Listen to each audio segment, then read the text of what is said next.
Olá, família Pax, mais uma vez ao vivo aqui com vocês, hoje conversando com a querida Marilu Martinelli.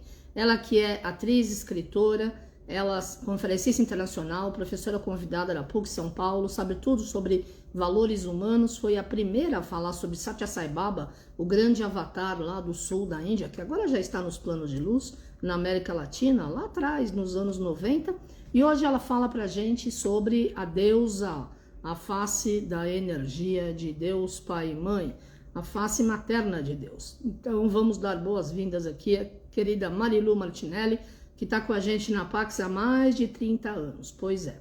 E esse calor, né, família Pax? 29 graus está marcando aqui em São Paulo, mas por enquanto ainda não começou a chover, ainda bem, né? Mas enfim, é isso. Nesse sábado, dia 25, dia do apóstolo Paulo, do Mestre Larion, estaremos abertos. A querida Jane Ribeiro, 11 da manhã, vai estar lá na Pax fazendo uma celebração ao bem-amado Mestre Larion. É 1 quilo de alimento. E depois, com o mesmo quilo de alimento, você fica e passa o dia com a gente. Tem o Momento Cigano, com a querida Célia de Marco e o Leandro Ceni, tá bom? Com leitura de cartas, com dança, com vivência, com meditação. Vai ser tudo de bom. Então vamos aqui aguardar a querida Marilu Martinelli, que eu não a vejo, mas a gente vai chegar lá. Vamos lá, Marilu. Porque a internet, quando está tudo funcionando, vamos lá, aguardando. Amém. Uma quarta-feira plena de luz para você também, Silvio.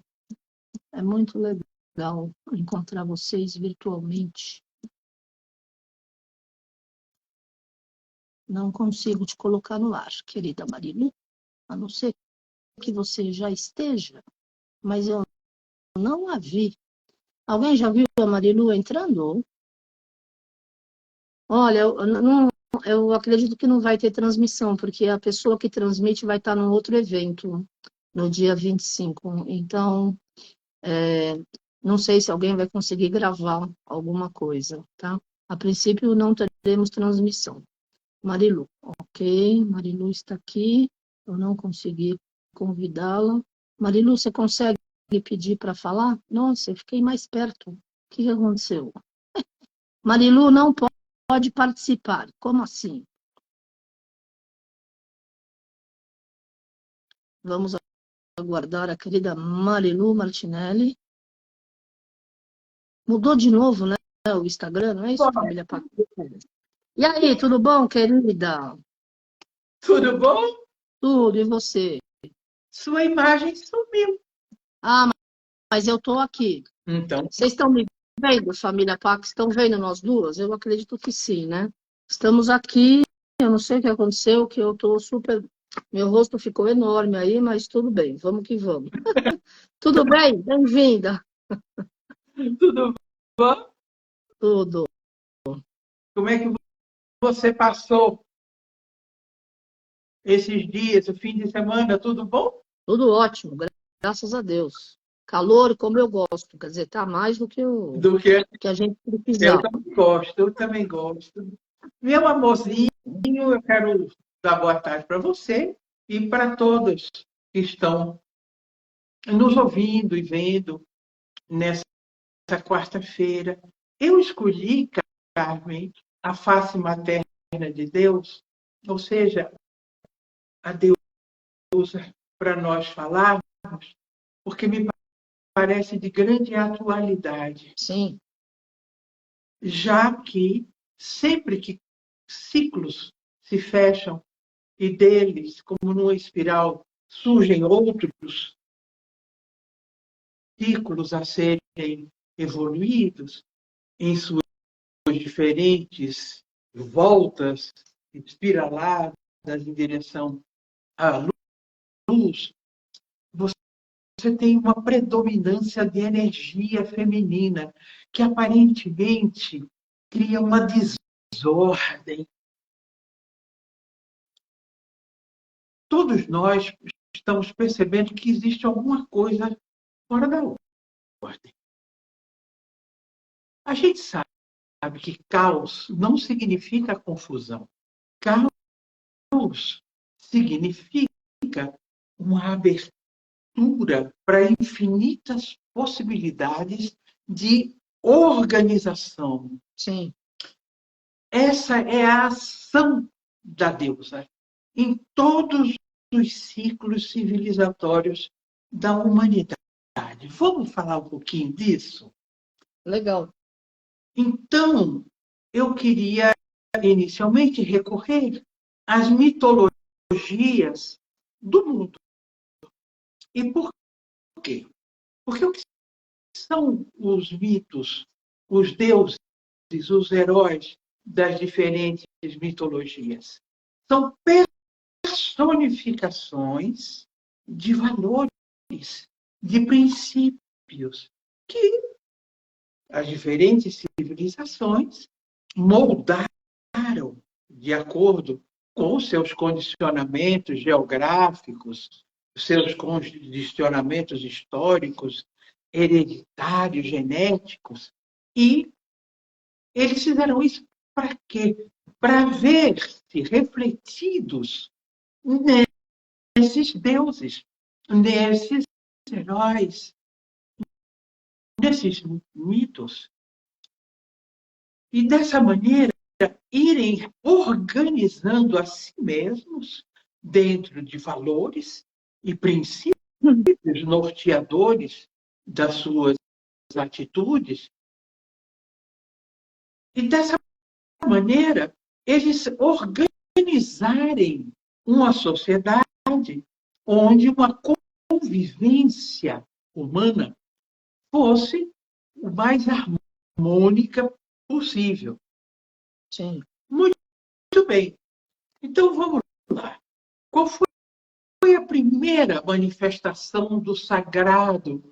Desde a primeira organização humana, vamos colocar isso nos primórdios, no homem paleolítico, ou até antes.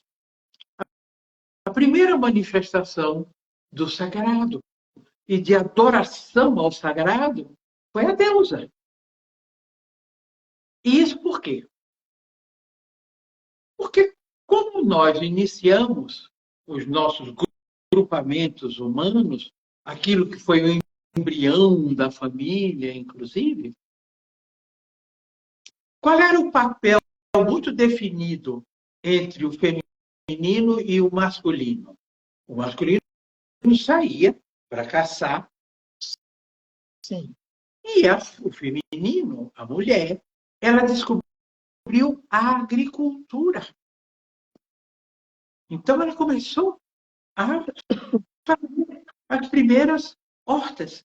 Uhum. Consequentemente, ela começou a perceber de onde brotavam as coisas. De onde nasciam as coisas. De quem? Da terra. Sim. Então, a primeira grande deusa foi a terra. Aí Sim. você observar que a Lua tinha uma enorme influência nessa gestação da Terra. Uhum. Aí eles começaram a colocar diferentes aspectos do feminino primordial na natureza. Ora, esse princípio, ele durou e dura Uhum. até hoje. Então, os diferentes povos, os povos mais antigos, que se tem notícia, que são os mesopotâmios e da Península Asiática, e também do continente asiático como um todo, a Índia principalmente, mas também o Sudeste Asiático, né? O Vietnã, o Tibete, ali Mianmar, enfim. São os povos mais antigos. E os egípcios. Como que evoluiu esse processo? Senão na base da grande mãe que tudo cria, na grande mãe que cuida, que toma conta. Uhum. Ora, um cuidado garante a permanência da vida. Hoje, nós, ainda mais nós, seres humanos que nascemos indefesos, absolutamente indefesos. Os outros animaizinhos da natureza, repare, eles não, eles têm muito mais autonomia que nós. Claro que eles dependem da mãe para se nutrir, para que ela os amamente e guie, orientando como é que eles podem vir a ser independentes. Mas e nós, quando nascemos? Se não é a nossa mãe nos acolher em seu seio e cuidar da gente, nós somos desaparelhados para sobrevivermos sozinhos, reparou? Sim, Somos totalmente dependentes da nossa mãe. pois é. Mas os povos mais antigos, e principalmente os povos que se dedicaram e se dedicam muito até hoje à agricultura, foram povos da deusa. Foram povos que sempre adoraram a face materna de Deus. Uhum. Mesmo os chamados povos que se transformaram de politeístas em monoteístas, eles tiveram em seus deuses masculinos a soma das qualidades da deusa. Quer ver? Na mitologia árabe, você tinha uma forma tripartite da grande deusa, da grande mãe, que era Alat, Assur e Malat. Era a grande mãe, cuja face era a de pleno e absoluto poder, a outra de plena e absoluta doçura e acolhimento, e a outra de transformação, com a capacidade de indicar novos caminhos, novos meios de atingir objetivos sonhados. Ora, nós sabemos que com a ascensão do Islã, o politeísmo, que também, além da grande mãe, tinha diferentes outros deuses masculinos, e tinham principalmente os djinns, que eram gênios, Sim. ou seja, a gente poderia dizer que seres inteligentes, multidimensionais, que se manifestavam na tridimensionalidade, tanto para o bem quanto para o mal, na dependência da sintonia que cada um de nós tivesse na emissão dos pensamentos, dos sentimentos que iam resultar nas nossas ações. Até hoje, mesmo depois da ascensão do Islã, que aí Allah virou a soma de vários deuses, dos poderes dos djinns e da grande mãe, de Allah. Sim. Você sabe que mesmo hoje, na Kaaba, que vocês sabem o que é, né? Que é aquela pedra enigmática, aquele granito negro que existe em Meca, Uhum. sabe-se hoje que veio a ser a pedra angular do primeiro grande templo existente naquela região. Uhum.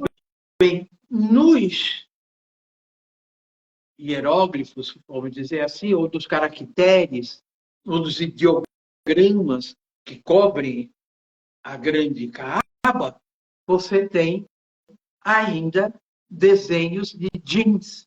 Esse djinn se escreve D, G, I, não, eu vejo, pode ser J em alguns casos, mas G também. I, N, S. Eram seres imensos. Olha outra coisa que está muito presente em todas as mitologias, seres imensos.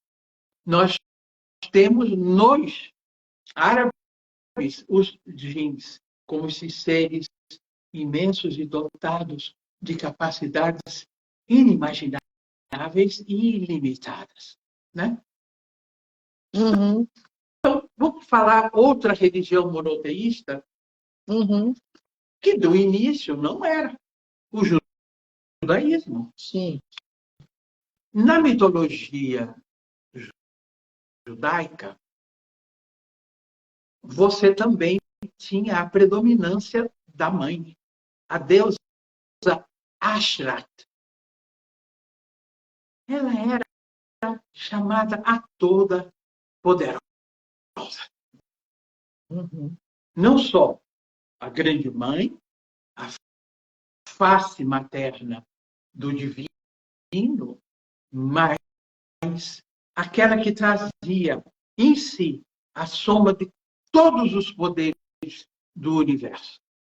Ora, quando o judaísmo se transforma em monoteísta, assim como aconteceu com a Península Ibérica, e no caso da Península Ibérica, eles tinham também, com o advento do Islã, uma visão expansionista. Então, eles foram pelo mundo afora, dentro do que eles tinham como perímetro possível de ação, divulgando Sim. o Islã.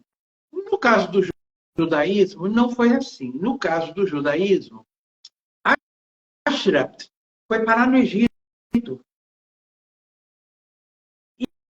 E o que acontece? Como o judaísmo criou uma sistematização hierárquica de poder através dos seus sacerdotes,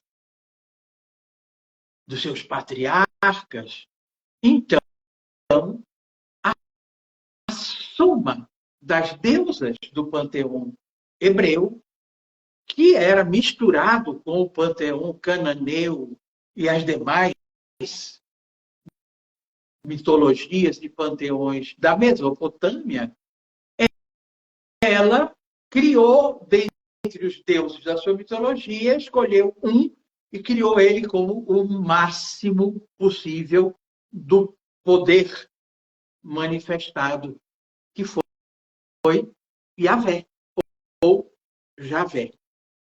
Mas, para você ter ideia da importância, Ashrat era a consorte de Yahvé. Uhum. Com o patriarcado, o que é que acontece? Ficou só Yahvé. Uhum. Então, a gente pode dizer que nas religiões monoteístas, abraâmicas, que depois surge o cristianismo como uma espécie de ramificação de seita do judaísmo, com o advento do Cristo Jesus, que não foi ele que criou, que ele não criou religião de espécie alguma, como nenhum avatar criou, mas foi codificada como São Paulo e assim denominada cristianismo, também monoteísta, portanto abraâmica, as três, Uhum. nós ficamos órfãos de mãe.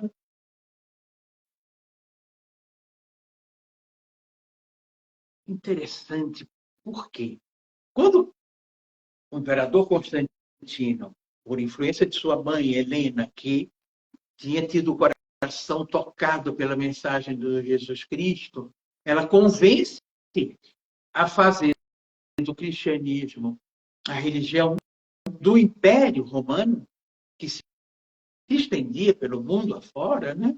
E que estava se fragmentando, e ele viu a força do cristianismo, ele aceitou a sugestão da mãe e fez, né, o cristianismo ser identificado como a religião do Império Romano. Muito bem.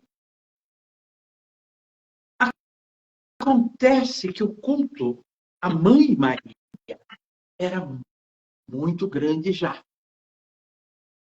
E por quê? Porque quem é que quer ser órfão de mãe? É. Não é possível. Não existe quem queira uma coisa dessa. Então, a adoração à mãe Maria, ela já existia. E com o falecimento de Jesus, ou seja, melhor dizendo, com a grande incógnita que até hoje existe, né? O mundo procura estudar, encontrar provas para saber se ele morreu mesmo ou não na cruz, mas isso é uma outra história. A adoração a ela foi enorme, sempre. Muito bem, chega Constantino, com o império considerado agora cristão, e com seus bispos, arcebispos, enfim, a hierarquia religiosa que ajudavam no comando, né, do império, ela resolve tirar esse culto à Mãe Maria. Uhum. Isso no ano 325. Menina, foi um clamor enorme. Claro. Porque você não pode decretar que de hoje em diante eu não acredito mais nisso ou naquilo. Mas É lógico. nas coisas mais comezinhas, imagina a nível de sagrado. Como já se viu? Você decretar que de hoje em diante não é mais a deusa. Menino, foi um rebuliço tão grande que abalou o império. Aí os bispos resolveram reconsiderar, e em vez dela ser adorada como uma deusa, ela passou a ser adorada como a divina intercessora entre a humanidade, o Cristo Jesus e Deus. Uhum. Isso amainou, né? Uhum. A indignação do povo. Mas o povo não engoliu. Continuou adorando a face materna de Deus duplamente. Porque como mãe do Avatar, do Jesus, e como a deusa que em sua infinita misericordiosa bondade, ela oferece o seu próprio ser, sua própria substância, para que dela se manifeste uma encarnação humana, onde a divindade, devido à excelência daquela humanidade, se expressava. Ninguém topou. Tanto é que você veja que mesmo hoje você tem ícones, estátuas, imagens da Virgem Maria como nomeada pelos lugares onde ela foi encontrada, como imagem, nomeada pelas condições humanas da mulher. Você tem Nossa Senhora do Bom Parto. Nossa Senhora do Ó. Não é? É? Porque era a freguesia do Ó. Ainda é. Ainda Né? é. E você tem Nossa Senhora do Perpétuo Socorro, ou seja, do eterno auxílio.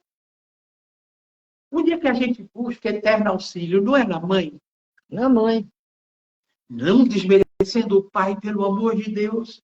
Se bem que tem pais que têm o feminino tão aflorado, que são pães, né? São pais e mães ao mesmo tempo.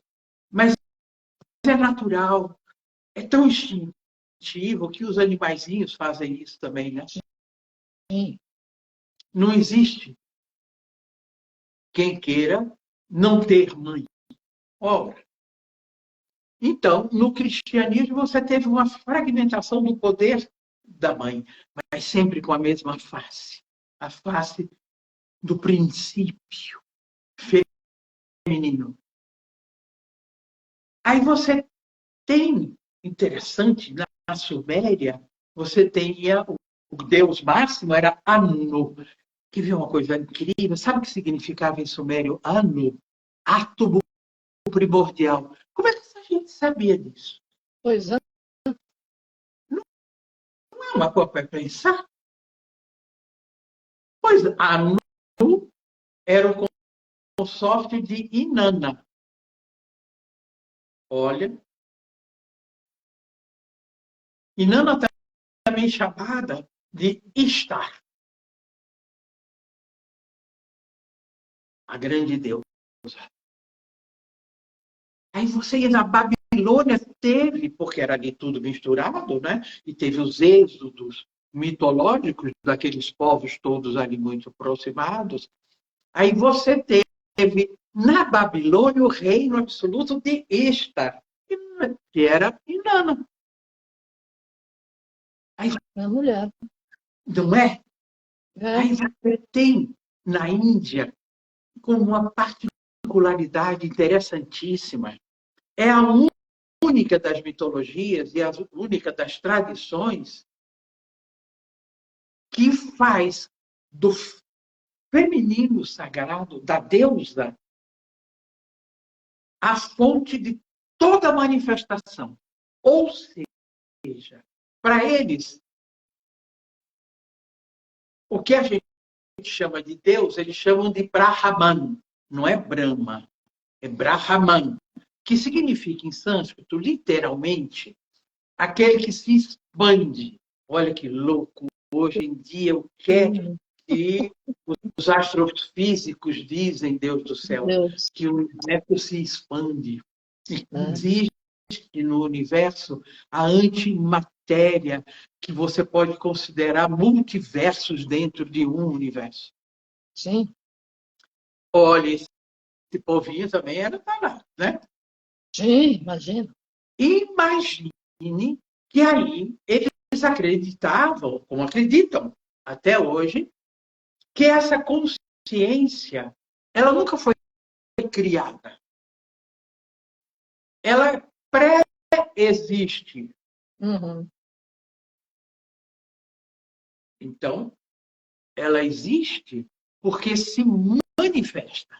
E ela só se manifesta por causa do princípio feminino cósmico, a deusa.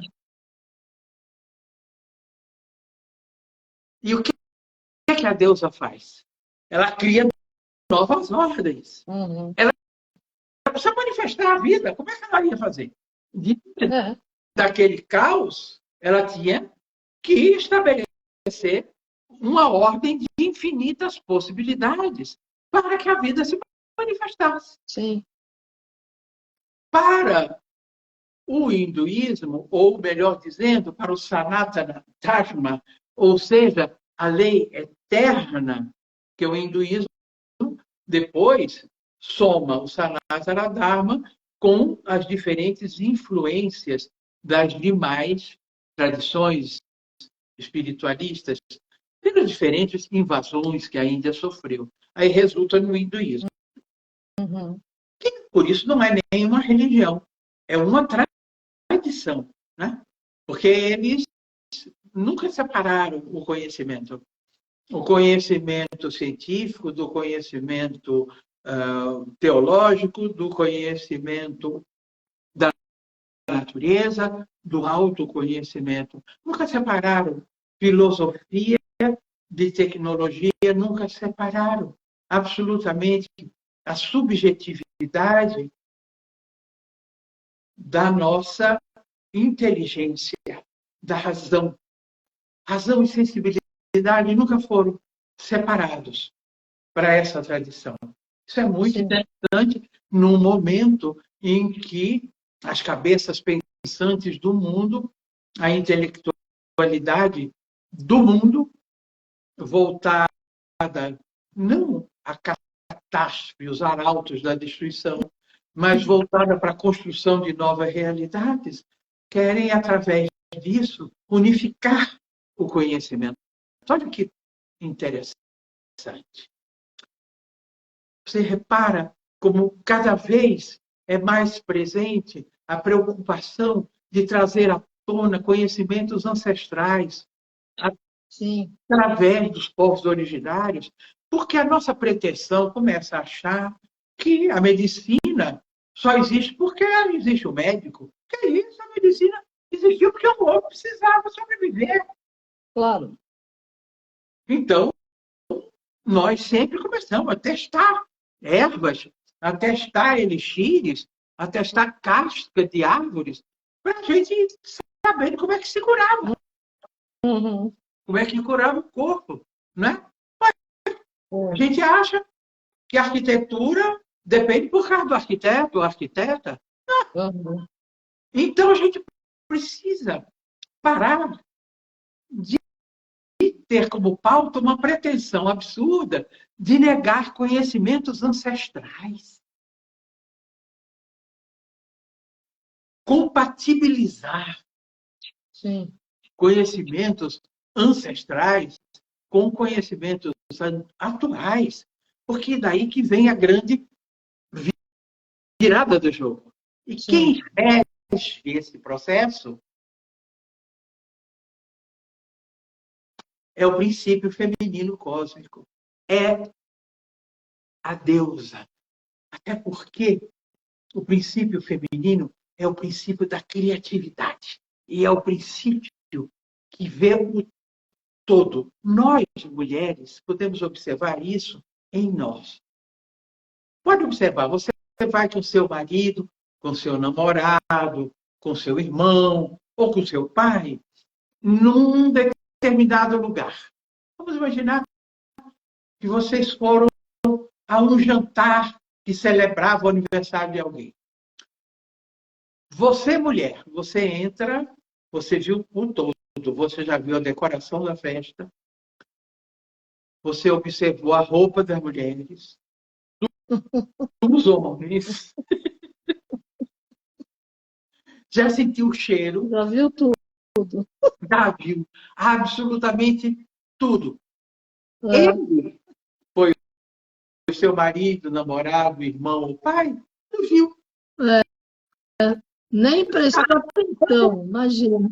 Aí você chega para ele e diz assim, você viu o sapato daquela moça lá? Que coisa mais inadequada. Ele fica com aquela cara de ano. Por quê? Porque ele não consegue. Isso quer dizer que a mulher é melhor que o homem, mais inteligente que o homem? Não. Isso quer dizer que ela tem como característica os princípios da deusa. Não que ele não tenha, senão ele nem existiria. Claro, claro. Mas imagina que todos os homens que têm dentro dele o despertar da deusa, eles são homens mais brilhantes. Uhum. Eles são homens que conseguem ter uma visão mais ampla.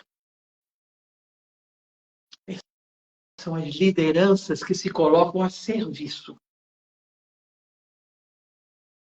Todo homem que teve o despertar da deusa nele percebe que o seu poder não está na dominação.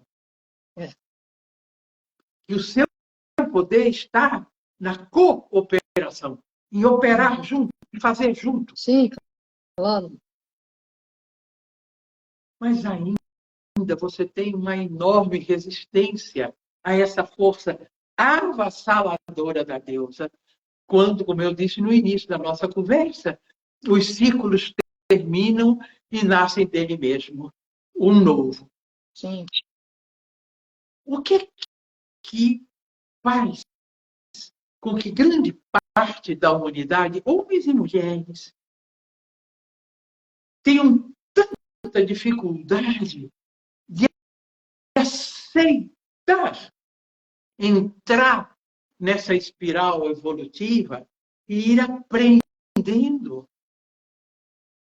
novas maneiras de perceber, de compreender, de sentir, de expressar e fazer as coisas. O que dentro de nós resiste e persiste em lutar contra essa força irresistível. Mas as pessoas preferem, de medo, Sim. recuar. E o que é mais doido, recuar com base em experiências que já trouxeram enorme dose de sofrimento para o mundo. Por quê? Porque o separatismo. Você quer ver? Eu vou dar um exemplo comezinho de como o separatismo, a discriminação no sentido de separar para não amalgamar. É daninho? Qual é o cachorro mais inteligente do mundo? O vira-lata. Por quê? Porque ele é a soma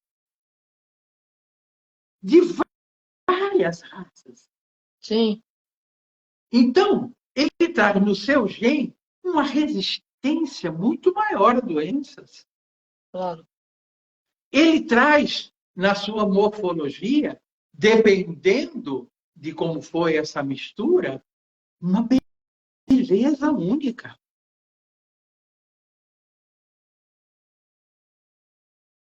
Quando você tenta a separatividade que faz com que eu ache que você, por ser melhor do que eu,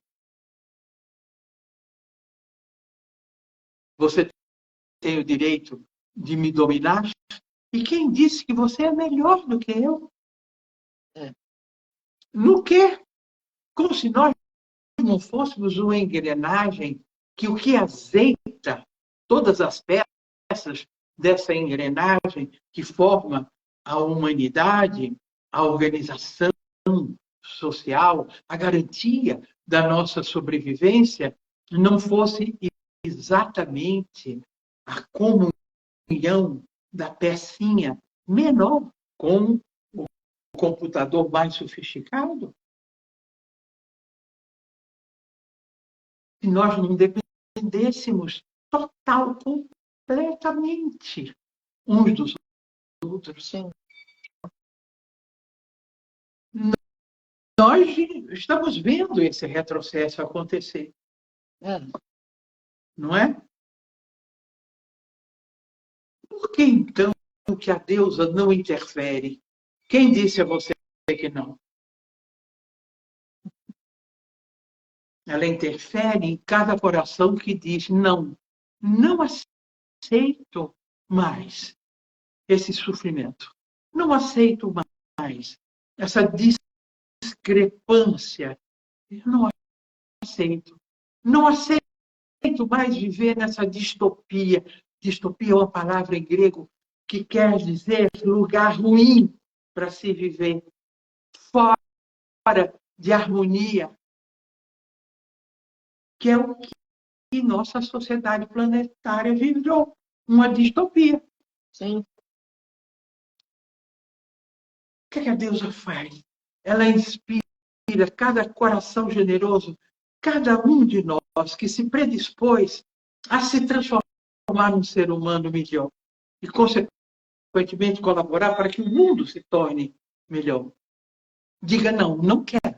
Eu quero sonhar um novo sonho. E desse sonho criar em conjunto, co-criar com os nossos irmãos, com o universo, uma nova realidade. A gente não quer resistir, a gente quer entrar no fluxo luminoso do processo evolutivo. Cada um de nós, com certeza, está sentindo que está sendo mexido dentro. Porque ninguém fica imune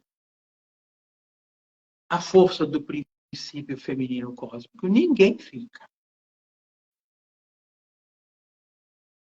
É impossível. Sim. Então, cada um deve estar percebendo que, de certa maneira, está colocando em pauta e questionando determinados comportamentos. Não precisa ser grandes coisas, não, pequenas coisas. Por que eu faço isso? Fico repetindo, fazendo, sem me perguntar por quê. E se é importante fazer, por que eu não procuro fazer sempre melhor? Por que eu acho que eu faço o necessário e está bom? Por que eu não acredito que é possível que aflore de mim aquilo que até então parecia impossível?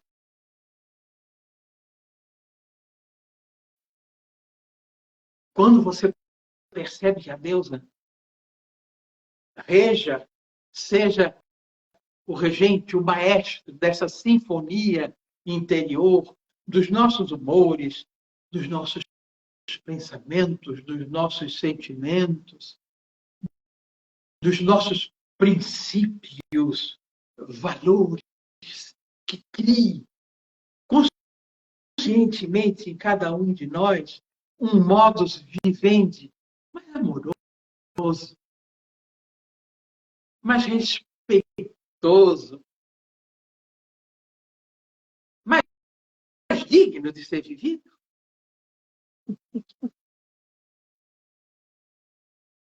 Olha, me parece, eu não sei, como você, Carmen, e os nossos amigos estão vivendo essa transição. Porque a gente está recebendo uma carga avassaladora de informações e pare com uma visão de mundo catastrófica.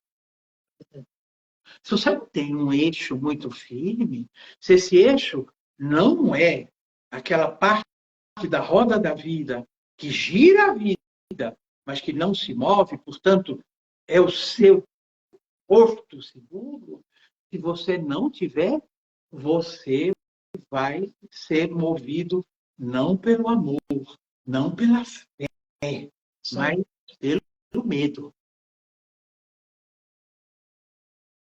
Então, nós vamos fortalecendo esse medo coletivo, nós vamos criando cada vez mais obstáculos para que a deusa traga para nós a sua proposta renovadora de vida. Mas com toda a resistência, porque é uma resistência tão profunda que ela começa a enfraquecer quando cada um de nós perguntar para si mesmo: eu estou feliz? Por que então eu não estou, caso não esteja? Eu posso ser feliz vendo uma infelicidade coletiva se alastrar? O que dentro de mim existe e insiste em dificultar que eu seja feliz? Essa pergunta é uma pergunta muito mobilizadora, porque ela te leva uma a outra. Eu acredito mesmo naquilo que eu digo que eu acredito, e outra ainda mais danada. Eu penso, falo e ajo de maneira coerente com aquilo que eu digo que acredito? Pois é. Essas três perguntinhas, elas nos confrontam conosco. Eu costumo dizer que confronta a nossa verdadeira identidade luminosa e divina com o nosso ego-personalidade. É. Entendeu? Como o ego sabe que ele não tem como responder essas três questões, a não ser se submetendo, ele resiste. Ele resiste e nessa resistência ele se identifica com outros resistentes, que são o exército de negacionistas do movimento civilizatório presente. Não só agora, mas isso é um movimento civilizatório cíclico. Quem fez um estudo sobre isso extraordinário foi Arnold Toynbee. Ele examinou 7 das maiores civilizações do mundo e ele viu exatamente isso. Ele viu o quanto essa resistência brota quando nós nos encaminhamos para o breaking point, para o ponto de ruptura de uma determinada civilização, de um determinado modus vivendi. Se alguém tiver uma curiosidade, põe no Google Arnold Toynbee e aí os ciclos cíclicos civilizatórios. É um encantamento, realmente, porque ele prova. Quem é que nos dá os princípios? Não é a mãe? Na nossa vida cotidiana. Aliás, Joseph Campbell, outro homem extraordinário, de homenagens a ele, já que começamos falando sobre mitologia, o maior mitólogo do Ocidente, né? Ele e Heinrich Zimmer. Pois bem, ele dizia que o princípio feminino manifestado na mãe é aquela que te dá os princípios norteadores, que te dá o alicerce dos valores que vão formatar o teu caráter. E é mesmo, é a nossa mãe que se encarrega disso, não é? Claro. Desde que você é pequenininho, não é ela que diz? Não, filho, não faz isso, filha. Não fira os outros. Como a gente não sabe muito bem onde colocar o nosso amor, muitas vezes, quando crianças, a gente pode fazer besteira. Até o animalzinho que você gosta muito, de repente, você, sem saber, você o faz sofrer com o churrasco, por exemplo. Quem é que diz para você, filho, não é assim que a gente mostra amor? Não é ela. Joseph Campbell diz lindamente isso. É a deusa nela, que te dá, nela mãe, que te dá os fundamentos que vão alicerçar o seu caráter. E o pai, o princípio divino nele, é o que, sabendo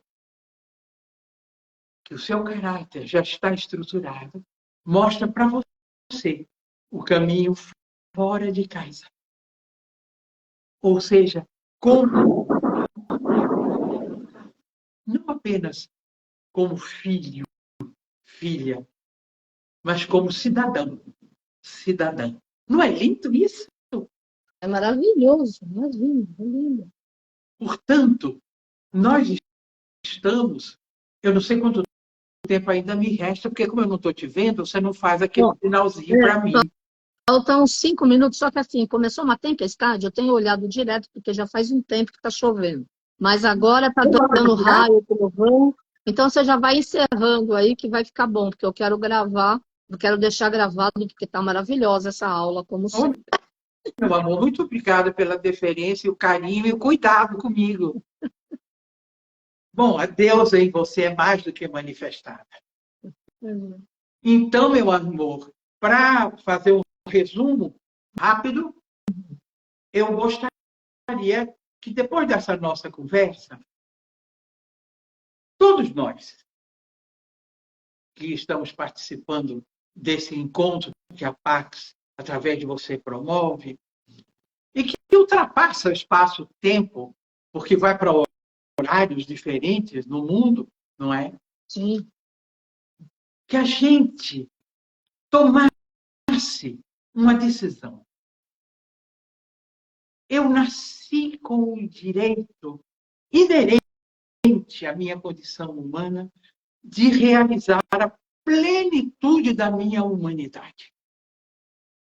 Porque é na plenitude da minha humanidade que o divino vai se revelar em mim, por mim e para mim. Então,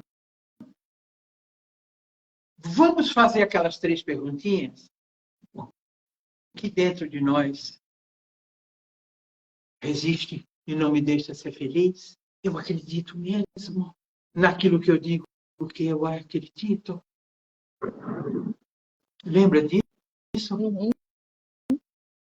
E por que eu tenho tanto medo de que a humanidade esplendorosamente divina se manifeste em mim? Refletindo sobre isso, imagina uma ciranda em volta da Terra, todas as raças, as crenças, de mãos dadas, dançando a dança da vida em louvor à grande mãe. E sejamos, então, todos, homens e mulheres, crianças, idosos, todos os seres humanos, com ela, coautores dessa nova espiral evolutiva que a deusa está construindo. Vamos ser agentes das transformações benéficas que ela vem nos trazendo. Um beijo no coração de cada um de vocês. Um beijo no seu coração, minha amiga tão amada. E que nós, cada dia, possamos ser mais lúcidos, portanto, tanto mais portadores de luz. Muito obrigado. Gratidão, querida, muito amor, muita gratidão sempre. Gratidão, namastê, família Pax.